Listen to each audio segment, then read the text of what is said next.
Good morning, you beautiful disasters. Welcome back to Younger Man's Game. I'm Eric Wech, and this is a podcast about unhinged conspiracy theories and DIY tips for making illegal fireworks at home. Wait, no. That's next season. Yeah, that's next season. This season is about living life on your feet, or what it means to live life on your feet. Now, do I recognize the irony in recording a podcast about what it means to live life on your feet while sitting down? Yes, I do. However, this is my podcast, and in the words of Eric Cartman, whatever, I do what I want. Now, this episode, and the episodes just before and after it, is part of a 5-part series previewing the Pacific Crest Trail, which is what this podcast is about, at least in its first iteration. In a few days, I'll be boarding a flight to San Diego, and from there taking a shuttle bus to the start of a 2,650-mile hike that's going to take me from the U.S.-Mexico border to the U.S.-Canada border. I expect a lot of interesting things to happen along the way, and I'm going to be taking you all along with me. My hope is to record and publish one episode of this podcast per week throughout the entirety of that trip.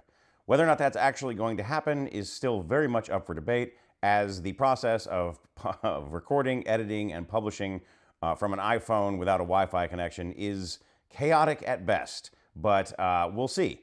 You know, I'm in it for the adventure, and I hope you are too. In the meantime, these preview episodes are designed to give you a little bit of a taste of what one might expect if one were to be a NOBO, or northbound hiker, on the PCT, as it's called. Our first couple episodes are already under our belt here. This one is going to deal with the first section of the trail that isn't in the state of California, and that would be in Oregon, which is the fourth section of the trail if you're hiking NOBO, or the second section of the trail if you're hiking SOBO. And since this is the morning and I'm a caffeine addict, cheers, everybody. Okay, so let's get started and talk about Oregon. Oh no, well, what have I been doing in these podcasts? I've been talking about my updates and what's going on. So as you can see behind me here, I'm still kind of set up in my living room here with some of my gear scattered on the couch by my side. I've got just about everything I need. I know I mentioned in the last episode that I panic purchased a ground sheet, and that has actually arrived somewhere. Yeah, here we go. My little Durston ground sheet. So I will be able to keep the bottom of my tent safe and sound and enjoy slightly drier, cleaner cowboy camping on the trail. Other than that, it's just like fidgeting with like last minute little decisions. I ditched my my wireless earbuds that I use in regular life in exchange for some regular cheapy wired headphones. Two things make that the right call, I think, in my opinion. One is the probability that I'm going to lose an earbud, which I absolutely did lose one the last time I made this trek. And I don't want to do that, both because I don't want to lose an expensive earbud and I don't want to litter the trail with electronic garbage. So very hard to lose something that's physically attached to you with a wire. Also, no battery charging considerations. And battery life is rapidly looking like it's going to become a pretty significant aspect of this whole process, because recording and editing and publishing all this stuff, it soaks up the battery life on the phone. And of course, I've got other things that need to be charged, like microphones, and I've got a little monitor, and I've got my headlamp, and all these goodies. So I will, be rocking the old school 90s wired headphones on this hike. I'm looking forward to that. And then I like, it's just a few things from my first aid kit arrived. And other than that, I'm pretty much ready to go. I'm all packed up, kind of just waiting for that airplane to San Diego, which is only at this point, well, if you're watching this, you're watching it at least on April 17th, which means that day has come and gone. But for me, I'm only a few days away from taking that flight. I think it's 4 days. I think we're like 4 days out. So super excited to get started with this hike. All the training mileage is in. I'm as ready as I'm going to be, and I can't wait to get started. So speaking of getting started, let's get into this episode. I'm working off my little field notebook as I have for the last few episodes, and as I will be for the duration, at least of this season while I'm on the trail, because I don't want to carry a computer with me on the trail, and probably wouldn't do me much good to have one anyway, because there's no Wi-Fi in the middle of the desert. So yeah, let's get started. Okay, Oregon. Oregon is the fourth section of this trail for a no-bow hiker, and you enter Oregon after finishing up NorCal, which has the reputation of being kind of a lot of people's least favorite section, which I said in the last episode, I think probably is owing to like, I think NorCal might get a bad rap simply because of it falls between the Sierras, which are some of the most stunning visual, beautiful spaces on the hike, and then Oregon, which is also a very, very beautiful place.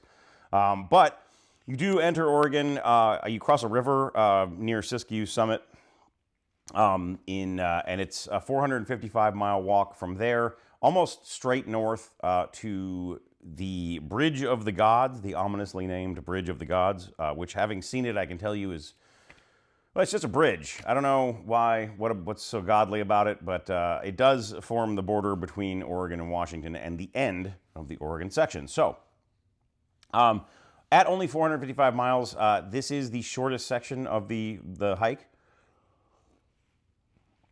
It is also widely considered to be the easiest section of the hike. And the reason it's the easiest section of the hike is because there isn't a huge, you're at elevation for most of it. I mean, not huge elevations. You're probably at like 5,000 feet, but you're not going up and down that much. The ascents and descents, the elevation profile is fairly consistent throughout the entire state of Oregon, which means for a lot of hikers, at least people I've talked to who have hiked this section, people in my trail family from 24 and some folks I know from other hikes who have done this section, they say, you are likely to do some pretty big mileage in Oregon on a daily basis, just because, one, it's fairly flat, and of course, two, you are, your legs have been conditioned by this point. You've been hiking now for, the thing starts at what? I didn't even, let's see. It starts around like 1,700 miles in. So you've already got almost 2,000 miles of hiking under your belt, and your legs are probably feeling pretty strong by that point. So doing these 30-plus mile days, not unheard of as you tear ass through the Cascades in Oregon. And speaking of the Cascades, I know I mentioned in NorCal, like, this is the mountain range that I'll be in pretty much for the remainder of the PCT. It starts around Belden in Northern California, and this range goes all the way up to British Columbia. And it's an interesting mountain range because it's a young volcanic range. So that means, young volcanic ranges have a lot of active volcanoes in them, and there are certainly many active volcanoes between the beginning of the Oregon section and the end of the trail. It is a heavily forested section of trail, mostly conifers, mostly pine trees. I have actually lived and hiked in Oregon before, and I can tell you that it's really, really beautiful landscape, because you have these kind of, what the Cascades kind of look like in Oregon. They sort of look like just a rolling mass of green, very, very green pine tree covered mountains, and then just these giant towering volcanoes sticking up out of nowhere. Every so often, kind of dotting the horizon. And those pine trees are Douglas firs, noble firs, silver firs, and a lot of other species. There are also some deciduous trees in those forests, but it is mainly a pine forest.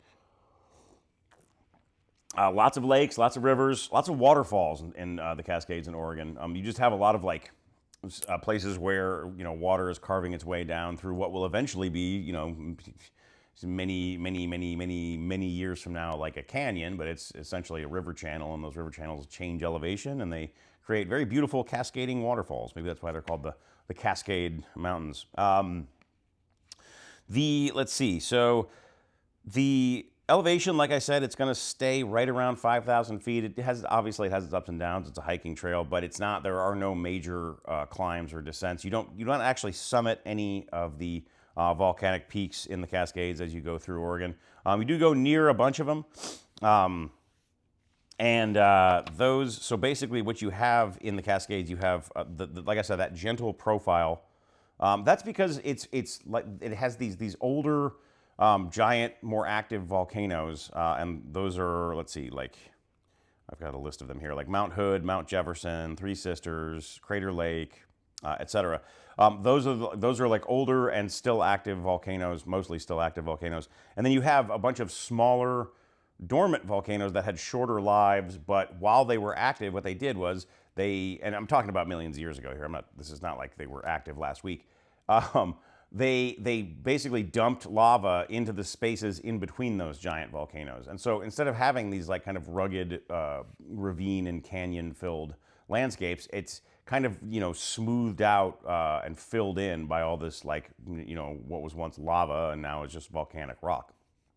And the result of that is you have, all of these little like cinder cones and lava domes and mini volcanoes just all over the place in the Cascades, in between those, like in between the big boys. The parks and forests that I will walk through in Oregon, we have Crater Lake National Park, which is right down near the southern edge of the section. And then you have Mount Hood National Forest, which is all the way on the other end of the state up north. Also the Mount Hood Wilderness and Three Sisters Wilderness, Mount Thielsen Wilderness, Cascade Siskiyou National Monument, Soda Mountain Wilderness, Diamond Peak Wilderness, Mount Jefferson Wilderness, Willamette National Forest, Deschutes National Forest, Mount Hood National Forest. Most of the time on this trail will be spent in either some kind of national forest or wilderness, with only 2 national parks, with those being Mount Hood and Crater Lake.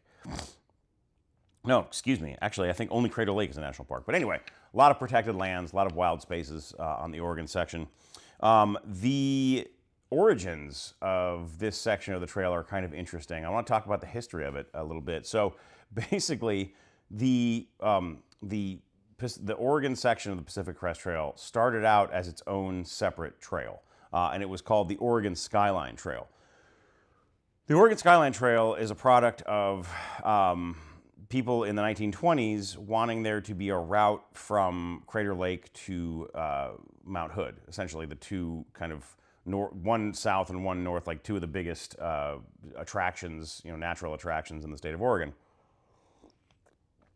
And it was conceived at a time when there's a few places like this, but it was conceived at a time when people were just, Americans anyway, were just sort of figuring out how to recreate in our wilder places, and have that be like more of a mainstream hobby. There were always like crusty John Muir types who were roving the wilderness, but the idea of like your average person, just your average workaday person, getting out and enjoying the national parks, which were a relatively new thing at the time, and going and doing the thing, like it was a relatively new concept. And the Skyline Trail, if you look at pictures of it when it was first built, it has all of these like dainty ladies and gentlemen with their like picnic baskets on their open top, like Model T looking ass cars. And they're just like, they're just out there in the what is now the National Forest, with like bowler hats and like big poofy skirts. And it's just, I always get a kick out of that. I always get a kick out of thinking of like, how much would it suck to just be in like a 3-piece suit, just sweating balls and trying to like make your way down this trail. But that was the origin of this trail. And it originally they wanted to basically make it a trail and then make it a road.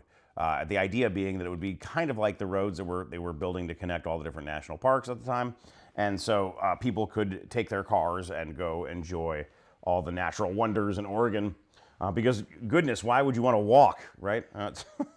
But thankfully, that project fell through due to budgetary concerns. And so the Skyline Trail never became the Skyline Highway, and in fact stayed a riding / hiking trail. And eventually it was folded into the Pacific Crest Trail Network, which became part of the Pacific Crest Trail.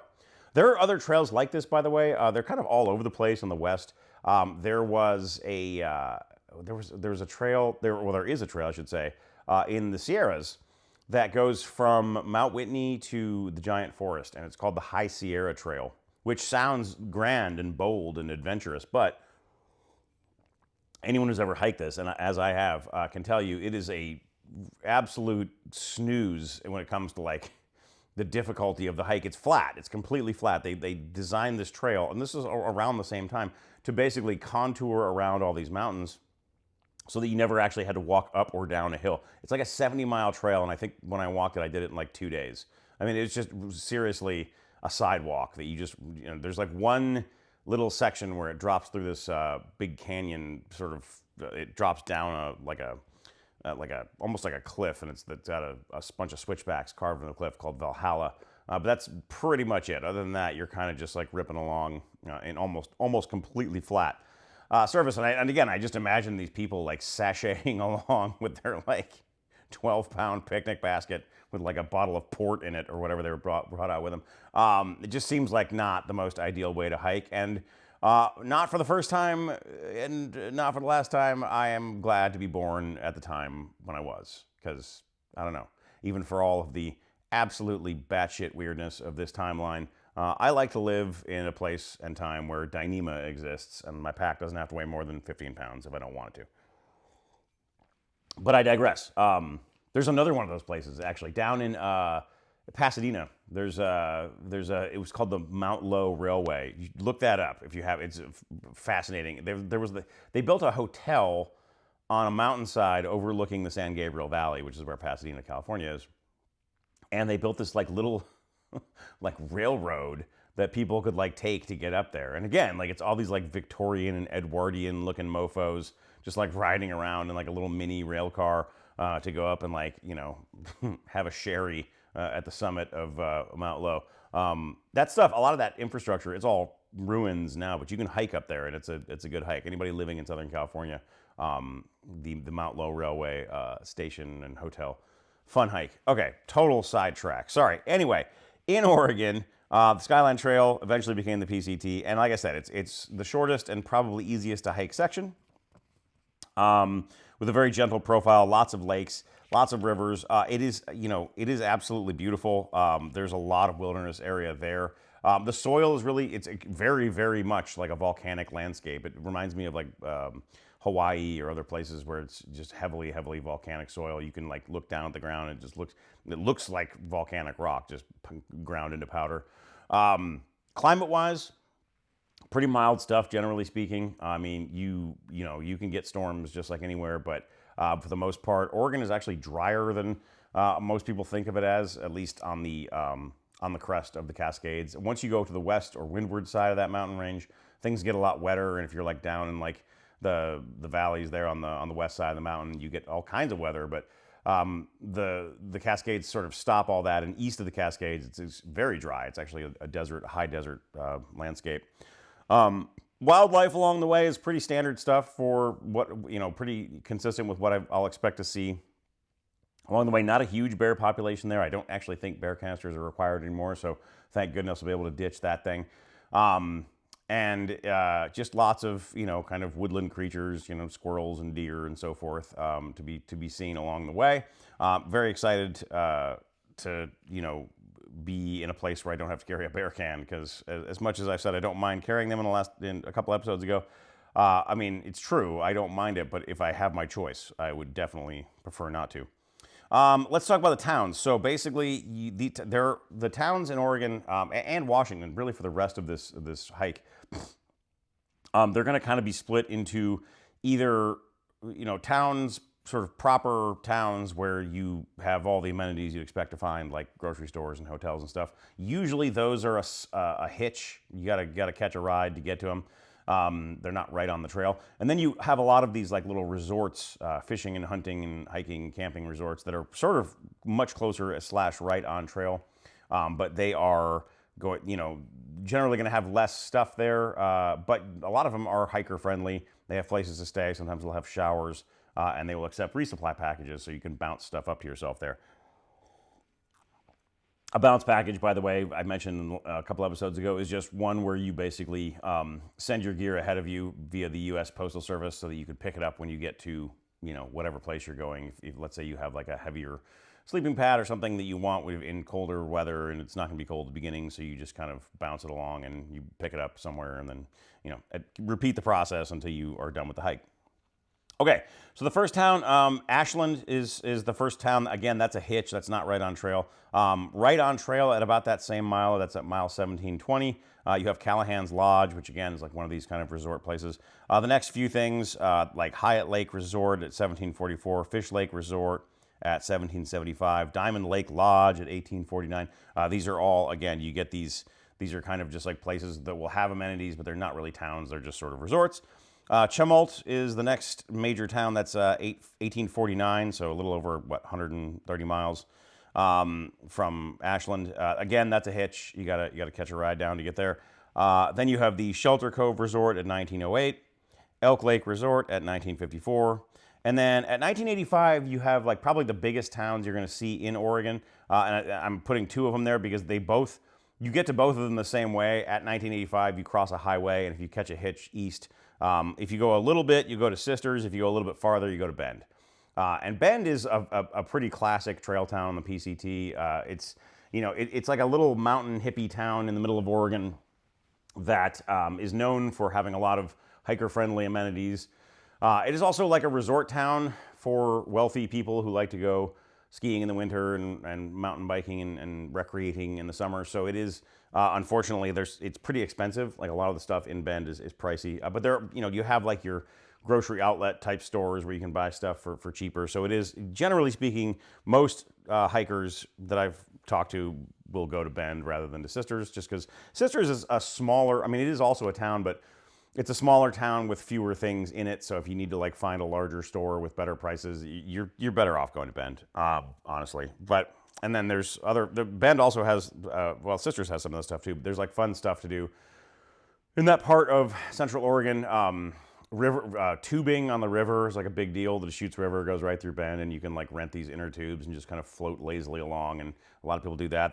Bend is also a huge concert destination. Almost every band you've ever heard of has played Bend. They all stop there. So generally speaking, in the summer, you can go to the amphitheater there and see shows. Or if you want to just float your tube on the river right next to the amphitheater, you can kind of hear the show because you're next to it, but you're not really there. But it's a cool little town. I definitely anticipate stopping there. Next up, once you're back on trail, you don't find anything until, about 10 miles later, there's the Big Lake Youth Camp. And then at 1996, Olali Lake and Resort, again, another one of these resort places, that's at 2048. And then you get up to Government Camp / Timberline, which are both right at the base of Mount Hood. So by that point, if you're planning on making a side quest up Mount Hood, that would be where you do it from. I don't probably anticipate doing that, but that would be where you'd want to kind of plan that out from. And then finally, 50 miles later, you come to Cascade Locks, and Cascade Locks is where the Bridge of the Gods is, and it's where the border between Oregon and Washington is. So once you cross that bridge, you're into Washington, and you're on to the fifth and final section of the trail. I mean, what am I expecting out of this hike? What am I looking forward to? What are the hazards? What are the challenges? Well, honestly, I mean, having lived in and hiked in Oregon already, I have a pretty good idea of what to expect from this.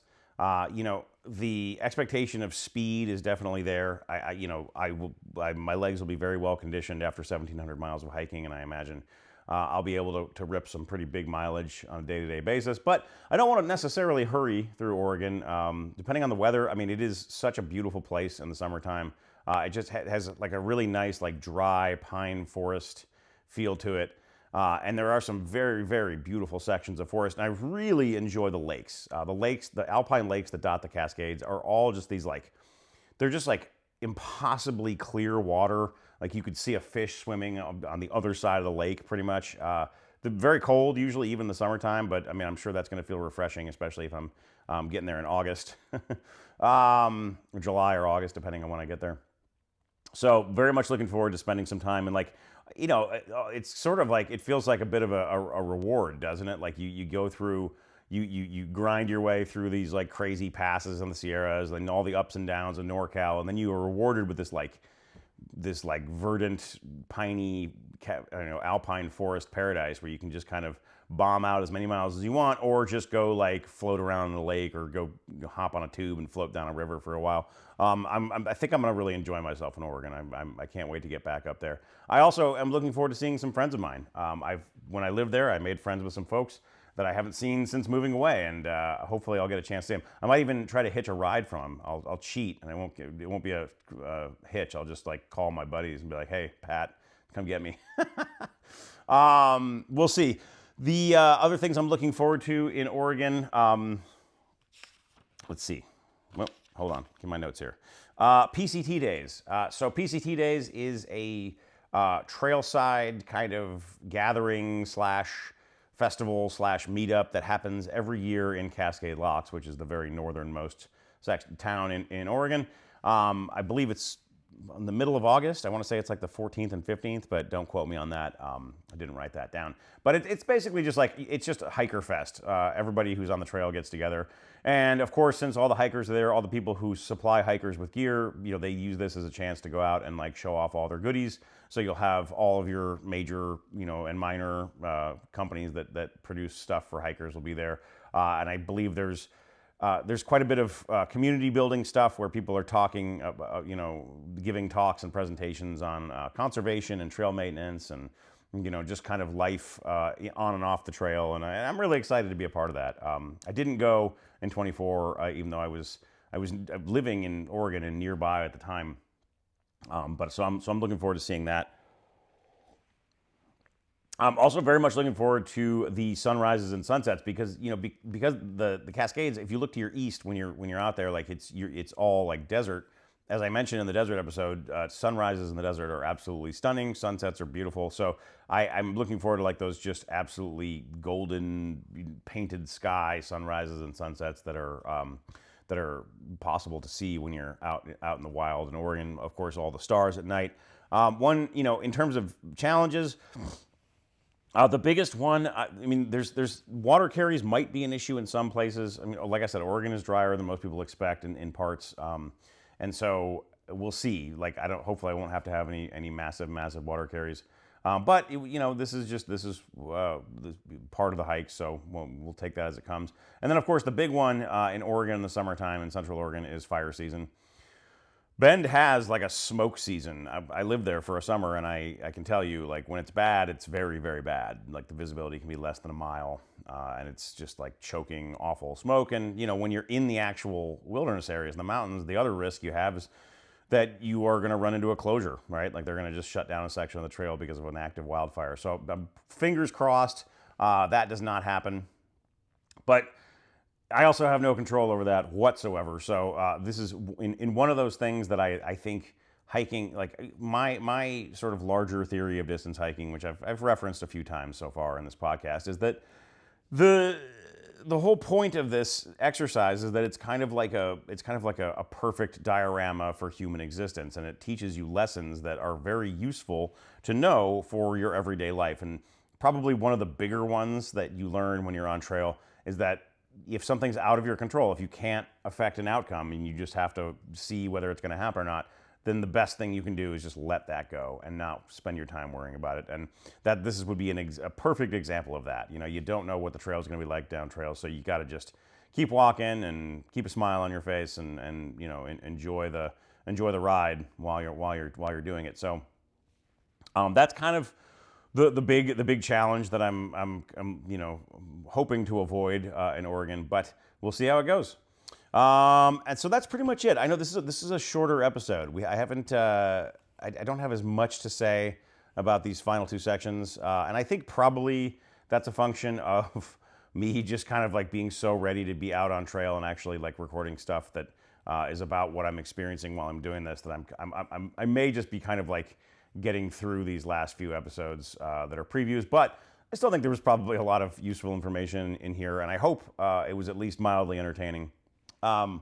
Next week, which will be April 24th by publishing date, we will talk about the Washington section, which I'm very much looking forward to recording because that is a section that I have not hiked yet. So I'm very eager to see and I've heard from a couple different people that it's like their favorite spot, or their favorite section of the hike. So can't wait to tell you all a little bit more about that. So with all that out of the way, thank you so much for spending a few minutes with me here and talking about this PCT trail preview. If you want to see what I'm up to in between these episodes, the best place to do that is on Instagram. I am at Younger Man's Game on Instagram. So all you have to do is hit the follow button over there, and then I will be posting things. I might, like, because I post these on YouTube, I'm kind of like dabbling and experimenting with YouTube Shorts. I know they're like kind of basically just like YouTube's version of a reel. So I might start trying to put stuff up there. No promises, but if I do, that'll be another place. So if you're watching this on YouTube, go ahead and follow me there. But if you're watching this on Spotify or listening on Apple, then that would be another place you can find me. And it's at Younger Man's Game on all of those platforms. And yeah, that's it. So until next week, my name is Eric Wech, and this is Younger Man's Game, and we'll see you soon.